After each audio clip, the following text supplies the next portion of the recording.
What's up, y'all? So, heavy subject this week on Let's Talk About It. Sexual grooming laws, transgender, gay, straight, all that jazz. It's still a hot topic. Are the big corporations in our culture trying to groom our children? It's what the conservatives would tell you is happening, and it's what the lefties would tell you is absurd. We're coming for your children.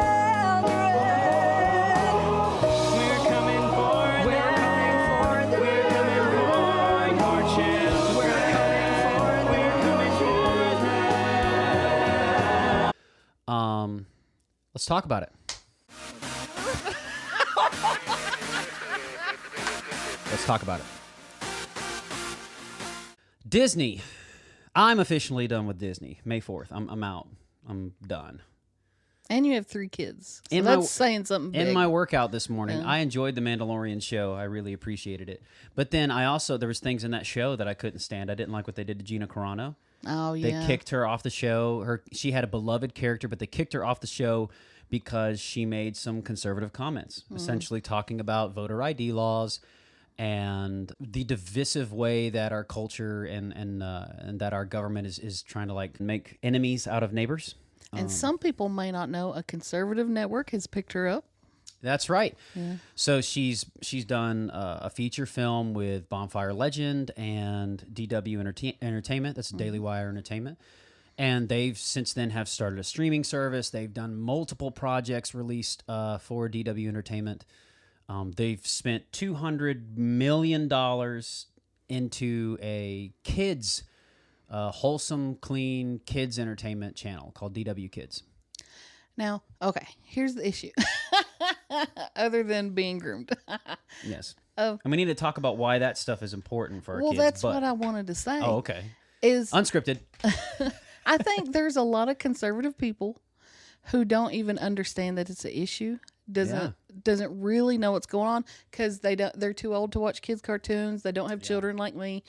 They don't realize what's actually happening and what these networks are putting out. They think the cartoons haven't changed since they were watching them. Yeah. Like cartoons were always, there were certain cartoons that were a little chancy when we were younger. Like The Simpsons, some of the jokes were a little chancy. Well, it's an adult cartoon. Rocko's Modern Life, Ren and Stimpy. Gosh, you watch Ren and Stimpy now. That's a creepy show, though, especially for kids. But things have changed. Yeah. Things have changed. And the majority of that change, hate to say it, I don't want to harp and beat a dead horse, but the majority of that change is Disney. So many of these woke cartoons, these woke things that are literally, it's not just presenting something before a child. It's also presenting something before a child and then telling that child how they should interact with it. Telling that child whether it's okay or not, or what they should think and feel about it. That's what's going on, and that's sexual grooming. Yeah. When it pertains to things about sexuality. And we're finding out now Disney is the biggest perpetrator, let's say, of this kind of thing. Because, like you were just telling me, they own the other companies. They own the other companies. Yeah. They own Good Morning America on ABC, which is a lot of people don't know that. They own the Muppet Babies. They own so many of these TV shows. And that's not to say that every single kid show, woke kid show, is owned by Disney. Mm-hmm. But that's blatantly and obviously their agenda. Yeah. Has been for a great while. Which is why supporting conservative and independent entertainment groups and channels and stuff is relevant and significant.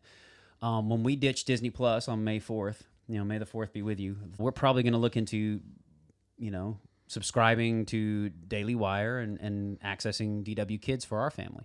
Because it's not religious material. Yeah. They say it's just clean, wholesome kid entertainment.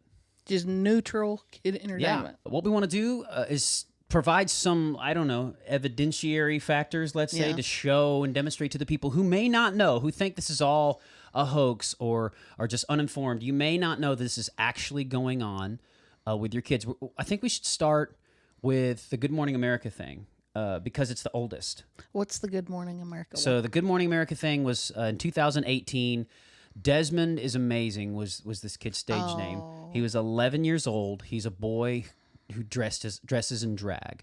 Not only was he 11-year-old boy who dressed in drag, but his parents had taken him to gay bars, and he had danced at gay bars for men, and men would throw money at him. As like as an 7 and 8 year old, old, and maybe younger. It Obviously, was younger because I saw further clips of him. They were objectifying him in this way. So they had him on Good Morning America and celebrated him as being one of the first kids to dress in drag and do this kind of thing. So we'll just roll this clip here, a little bit of it, to show you what was going on.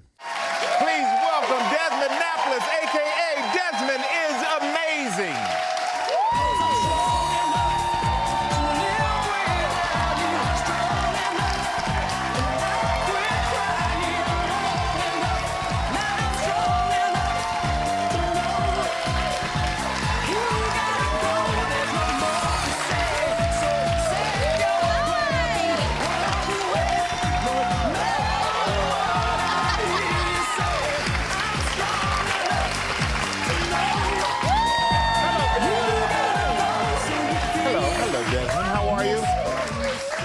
How you doing? Desmond, you're one of the youngest and first drag queen/kids. And I've heard that you've gotten messages from young adults who look up to you for being who you are. What are some of the notes you've gotten? Some of the notes I've gotten are like that you inspire me very much, and I wish I could have had the support that you have when I was a child. To me, what is almost the most shocking about the whole clip is the people in the audience clapping. And his father is in the audience too. Like I got livid watching the clip to see all these adults. Oh my goodness! And he I lays can't verbalize prostrate how bad out it in is. front of them. He's obviously being objectified. Yeah. And Disney owns Good Morning America. They're essentially normalizing this and celebrating it. How that translates to a child, a confused child who should be confused about things like sexuality and stuff like that, because they're a child. Like, they shouldn't even be thinking about that stuff. But what that says to a kid at that age, as a father of 3, I understand. What it says to them is that if I do that, I will be celebrated. I will be revered. I will be uplifted and honored. And if you have ever struggled for acceptance at all, that's all you think. Yeah. Immediately. It's like that. We should show that clip from Blue's Clues, the parade. We'll show a snippet of that right here. Here, check this out. Hey, Blue, look at all these families. Hi, families. It's time for a pride parade. Families marching one by one, hurrah, hurrah. Families marching one by one, hurrah, hurrah. This family has 2 mommies. They love each other so proudly, and they all go marching in the big parade. Trans members of this family all love each other so proudly, and they all go marching in the big parade. Come join the fun. If you're a kid, what's that tell you? It tells you that if you're trans, or if you have 2 mommies, or if you wave the rainbow flag, you will get to be in the parade. Yeah. You will get to be celebrated. And if you're a kid, who doesn't want them to throw a parade for you? Yeah.